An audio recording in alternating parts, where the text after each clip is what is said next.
Assalamualaikum warahmatullahi wabarakatuh. Waalaikumsalam warahmatullahi wabarakatuh. Selamat pagi semuanya. Bagaimana kabarnya hari ini? Baik, Bu. Alhamdulillah baik. Oke, jadi hari ini kita akan memulai pembelajaran. Tetapi sebelum itu semuanya sudah siap untuk belajar hari ini? Siap, Ibu. Oke, baik. Kalau sudah siap, boleh ketua kelas dipimpin dulu berdoa teman-temannya sebelum kita mulai belajar. Baik, anak-anak, sebelum memulai pembelajaran hari ini, mari kita berdoa sesuai agama dan keyakinan masing-masing. Doa dimulai. Doa selesai. Oke, sebelum itu Ibu absen dulu, didengarkan baik-baik namanya ya. Reski Aulia Muhlis, Hadir, Ibu. Imalia Aklesia, Hadir, Bu. Nurul Aziza Musfira Rusli. Izin, Bu. Izin, kenapa ini temannya izin? Izin liburan. Izin liburan? Tidak, Ibu. Antar orang tua di. Oh iya, baik. Musdalifah, Hadir, Ibu. Nur Alifah, Hadir, Bu. Putri Nabila Yusuf, Hadir, Ibu. Andi Mila. Hadir, Ibu. Baik, jadi satu temannya tadi ya yang izin, selebihnya hadir. Baik, untuk hari ini ada yang tahu kita akan belajar apa? Hari ini kita akan belajar materi tentang apa? Tentang virus ini. Ya, jadi hari ini kita akan belajar mengenai reproduksinya. Untuk melanjutkan materi sebelumnya, jadi sebelumnya itu kita sudah bahas terkait dasar-dasar dari virus, yaitu ciri serta strukturnya. Nah, sekarang kita lanjutkan ke bagaimana mekanisme reproduksi dari virus tersebut. Nah, sebelum itu Ibu ingin mengajak kalian mengingat sesuatu. Jadi ada yang ingat, ada yang masih ingat, atau yang belum tahu, atau yang sudah tahu, boleh diingat. Jadi ada sempat dulu ada virus kan yang membuat hampir seluruh dunia itu, terutama negara kita, heboh gara-gara virus itu. Ada yang tahu virus apa? Corona. Oke, baik. Nah, jadi nama virusnya itu COVID-19 atau yang lebih dikenal dengan coronavirus. Nah, kira-kira coronavirus ini itu kenapa sih penyebarannya itu cukup cepat sehingga kita itu dianjurkan untuk karantina mandiri, terus kalau kemana-mana selalu jaga jarak, menggunakan masker. Kira-kira apa yang menyebabkan, apa yang membuat virus ini cepat, penyebarannya itu cukup cepat? Ada yang tahu? Oke, Alifah boleh. Karena virusnya udah menular, Ibu. Ada jawaban lain? Oke, Musdalifah. Karena virus berkembang dengan cepat di dalam tubuh. Oke, bagus sekali. Jadi kedua jawaban dari teman kalian itu sudah cukup menjawab. Jadi yang dimana selain itu juga apakah virus itu corona ini ketika masuk ke dalam sel tubuh itu langsung merusak sel tubuh? Tidak semuanya, Bu. Kenapa coba dibilang tidak? Apa alasannya? Mungkin ada virus yang berdiam dulu di dalam tubuh, Ibu. Oke, betul sekali yang dibilang tadi temannya, kalau beberapa virus itu tidak langsung menunjukkan reaksinya ketika masuk ke dalam sel makhluk hidup, tetapi ada juga yang masih berdiam sebelum ada picuan dari tubuh kita atau sel dari makhluk hidup tersebut. Nah, untuk membahasnya lebih dalam lagi, jadi kita akan masuk ke dalam materi, tetapi sebelum itu Ibu ingin menyampaikan tujuan pembelajaran yang perlu kalian capai untuk pembelajaran materi kita hari ini. Itu ada 3. Yang pertama adalah kalian itu diharapkan mampu menganalisis bagaimana perbedaan antara kedua mekanisme reproduksi virus, yakni litik dan juga disogenik. Kemudian yang kedua itu kalian mampu menganalisis bagaimana hubungan mekanisme reproduksinya dengan proses penyebarannya, dan bagaimana kalian mampu menyusun menyusun strategi atau solusi sederhana untuk mencegah penyebaran virus itu lebih lanjut lagi. Nah, tapi sebelum jadi hari ini itu pembelajaran kita paling utama adalah melakukan pengerjaan studi kasus melalui LKPD. Tetapi sebelum itu Ibu ingin menunjukkan terlebih dahulu video pembelajaran sederhana terkait virus sebelum kita membahasnya lebih lanjut di LKPD kalian. Oke.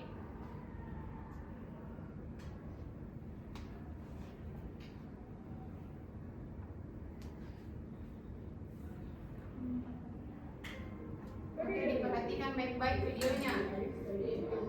Diamati bagaimana setiap tahap itu masuk ke dalam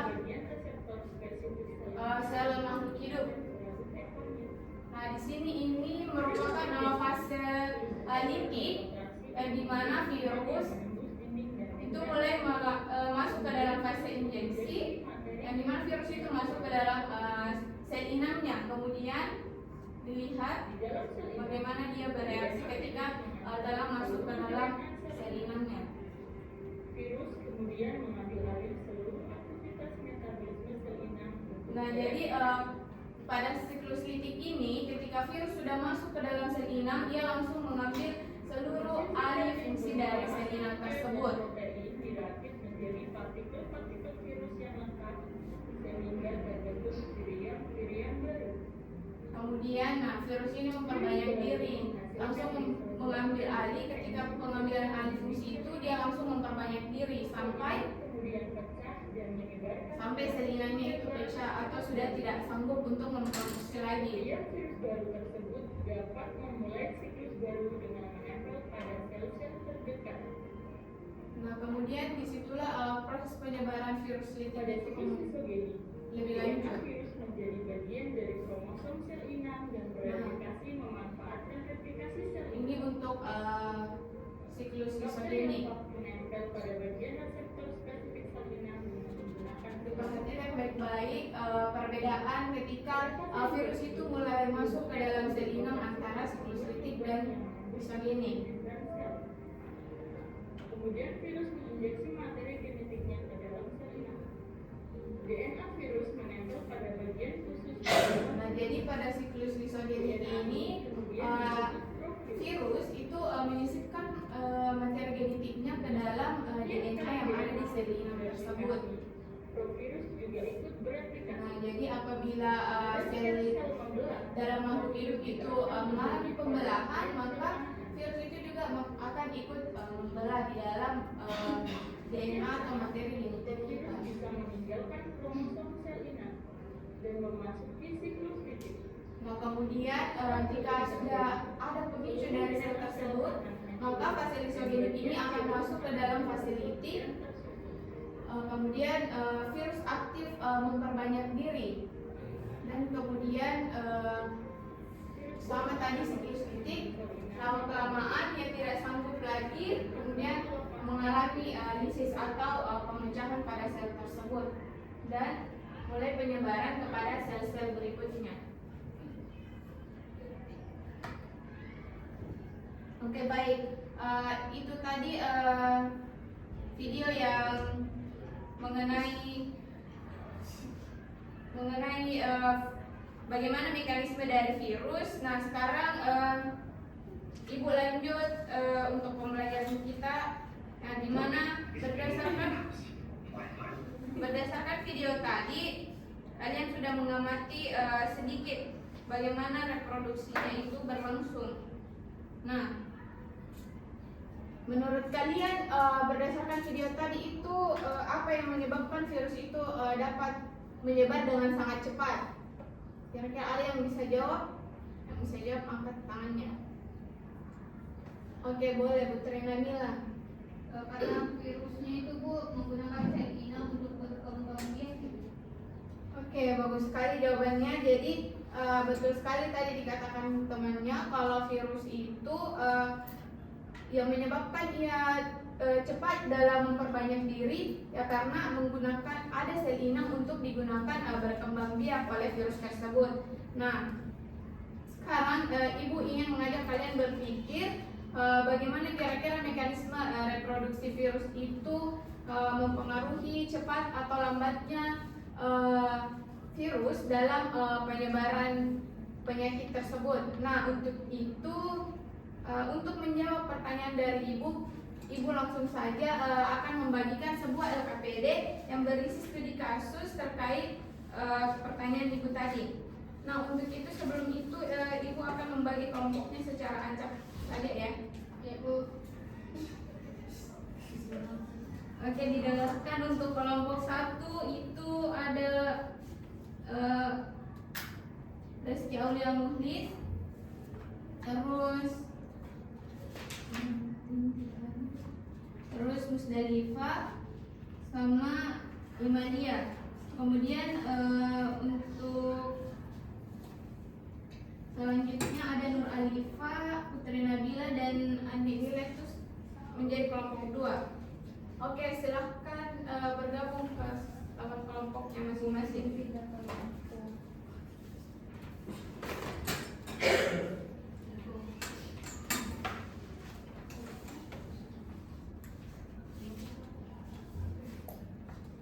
Nah, jadi di LKPD ini terdapat studi kasus yang akan kalian kerjakan terkait tadi pertanyaan ibu, yang dimana apa yang mempengaruhi bagaimana mekanismenya itu mempengaruhi cepat atau lambatnya penyebaran infeksi penyakit yang diakibatkan oleh virus tersebut.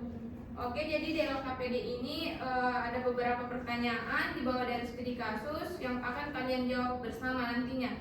Oke, untuk waktu pengerjaannya itu ibu beri waktu 20 menit berdiskusi.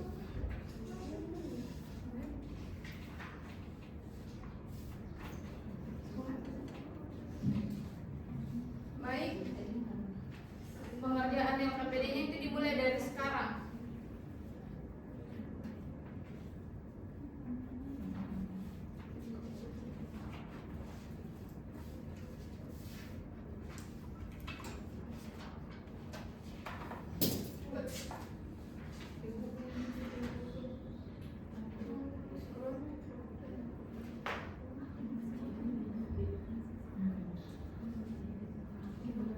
Kelompok satu ada yang tidak dipahami. Kalian sudah mulai mengerjakan kan? Iya. Oke. Kalau tidak ada yang ingin ditanyakan. Kalau tidak ada ibu yang akan bertanya ya.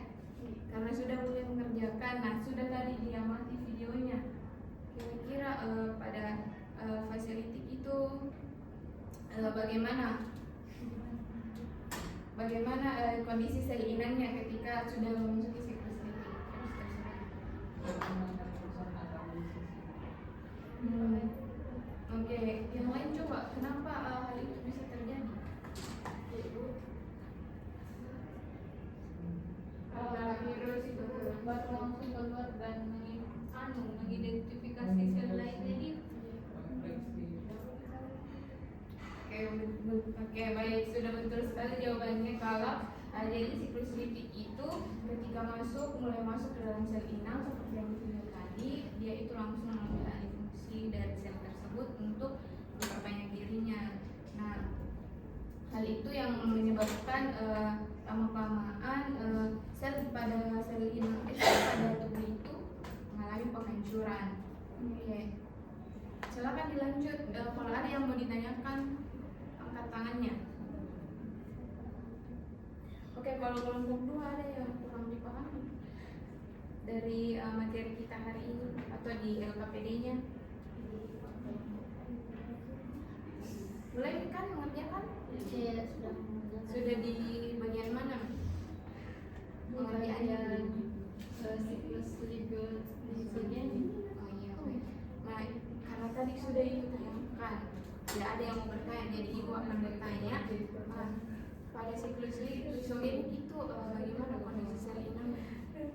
Virus tidak langsung menghancurkan sel.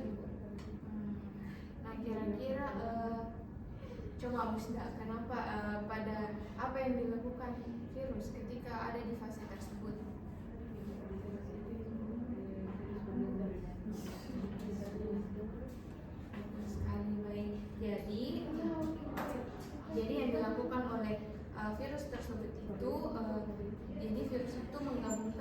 memasukkan materi genetiknya ke dalam DNA sel inang tersebut, sehingga karena itulah biasa gejala penyakit itu tidak langsung muncul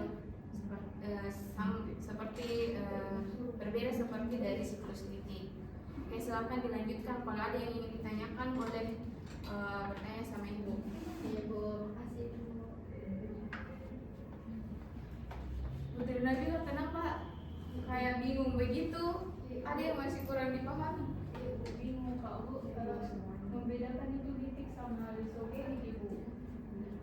Coba buka di NKPD bagian tabel. Coba dilihat pada siklus litik kira-kira kita tadi sudah dilihat penjelasannya apa yang terjadi pada sel inangnya. Betul. Jadi kalau siklus lisogenik Virus itu tidak langsung Ibu menunjukkan sel. langsung, jadi ada kan tidak langsung berbeda dari litik. Jadi litik itu tadi hancur, jadi sel inang itu langsung hancur, sedangkan pada lisogenik itu tidak langsung hancur. Oh begitu Bu. Iya, jadi boleh dilanjutkan kalau sudah mengerti nih pada bagian itu. Kalau masih ada yang tidak dimengerti boleh boleh bertanya lagi kepada ibu. Oh iya, mengerti Bu. Oke, baik. Silakan ya dilanjutkan pengerjaannya untuk NKPD kita hari ini. Setelah itu ibu akan menunjuk kalian melakukan presentasi secara acak.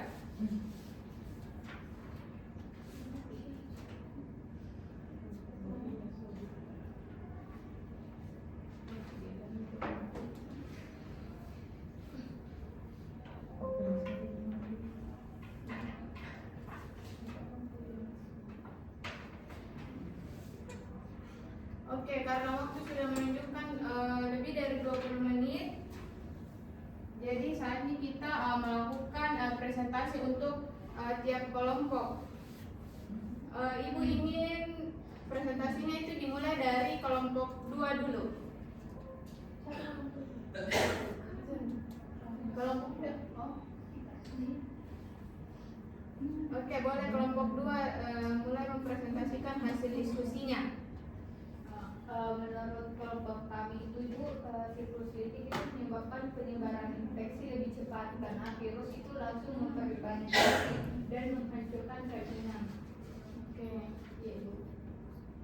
Jadi di kelompok 2 bagus sekali. Nah, di kelompok kalian apakah menemukan perbedaan waktu munculnya gejala pada kedua siklus tersebut? Iya Bu, pada siklus gejala itu lebih cepat muncul Bu. Pada litik Bu, pada siklus litik gejalanya itu lebih cepat muncul Ibu. Oke, bagus sekali untuk kelompok 2. Jawabannya kita beri aplaus dulu untuk kelompok 2. Nah, sekarang ibu ingin kelompok 1 mempresentasikan hasil diskusinya. Kelompok 1 dipersilakan. Baik, terima kasih atas kesempatannya. Jadi menurut kelompok kami pada siklus lisogenik itu virus dapat bersifat laten karena materi genetik virus bergabung dengan DNA sel inang. Oke, bagus sekali. Nah, bagaimana kira-kira hubungan dari hasil diskusi kalian itu, bagaimana hubungan mekanisme reproduksi virusnya dengan penyebaran infeksinya? Semakin cepat virus berproduksi, maka penyebaran infeksi juga semakin cepat Bu. Oke, jawabannya sudah sangat menjawab pertanyaan-pertanyaan ibu hari ini. Kita beri aplaus dulu untuk kelompok 1. Nah, jadi kedua kelompok sudah mampu menghubungkan bagaimana mekanisme dari reproduksi virus dengan proses penyebaran infeksinya di dalam sel makhluk hidup itu secara ilmiah. Nah, kita beri aplaus untuk kedua kelompok hari ini presentasi. Nah, sekarang ibu ingin satu orang, adakah yang bisa memberikan satu contoh pencegahan yang dapat kita lakukan untuk mencegah virus itu penyebarannya lebih luas lagi? Saya Bu. Oke, Bu Nabila, persilahkan. Bu, mencuci tangan, terus memakai masker saat sakit dan menjaga kebersihan kelas, Ibu. Oke, betul sekali yang dikatakan tadi Putri Nabila. Nah, jadi dengan memahami bagaimana mekanisme virus atau penyebarannya itu, kita juga dapat membuat atau memberikan solusi untuk pencegahannya itu bagaimana agar virus itu tidak menyebar lebih luas lagi di dalam sel tubuh makhluk hidup lainnya. Oke, kita beri aplaus untuk Putri Nabila. Nah, untuk diskusi hari ini itu Ibu cukupkan sampai di sini saja. Nah, untuk sebelum kita menutup pembelajaran hari ini, Ibu ingin satu orang untuk menyimpulkan apa yang dipelajari hari ini. Oke, Alifa. Jadi kesimpulan pada pembelajaran hari ini yaitu siklus litik menyebabkan dapat menyebar karena sel ini dihancurkan, sedangkan siklus sitogenik membuat virus laten terlebih dahulu. Oke, bagus sekali. Ya, beri dulu aplaus untuk Nur Alifa. Nah, untuk Ibu ingin bertanya lagi untuk satu orang. Jadi kira-kira apa ada yang bisa menjelaskan apa hubungan antara mekanisme tersebut dengan penyebarannya? Ayo. Oke, Rizky Aulia. Jadi semakin cepat virus berproduksi, semakin cepat juga penyebaran infeksinya, Ibu. Oke, bagus sekali ya Rizky Aulia. Kita beri tepuk tangan dulu untuk Rizky Aulia. Nah, sebelum kita mengakhiri, jangan lupa di bagian kesimpulan bagian LKPD itu diisi dan juga bagian refleksinya diisi secara berkelompok. Nanti juga ada refleksi secara individu yang akan Ibu berikan untuk pembelajaran kita hari ini.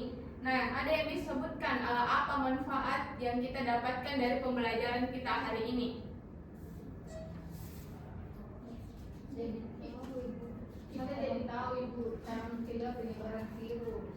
Nah, bagus sekali. Jadi semoga manfaat itu betul-betul bermanfaat dalam kehidupan kita sehari-hari. Maka jadi dengan kita mencari tahu bagaimana mekanismenya, jadi kita juga dapat mencegah bagaimana penyebarannya. Nah, semoga ilmu kita bermanfaat hari ini. Sekian dari pembelajaran materi kita hari ini. Ibu tutup. Wassalamualaikum warahmatullahi wabarakatuh. Waalaikumsalam warahmatullahi wabarakatuh. Terima kasih, Ibu.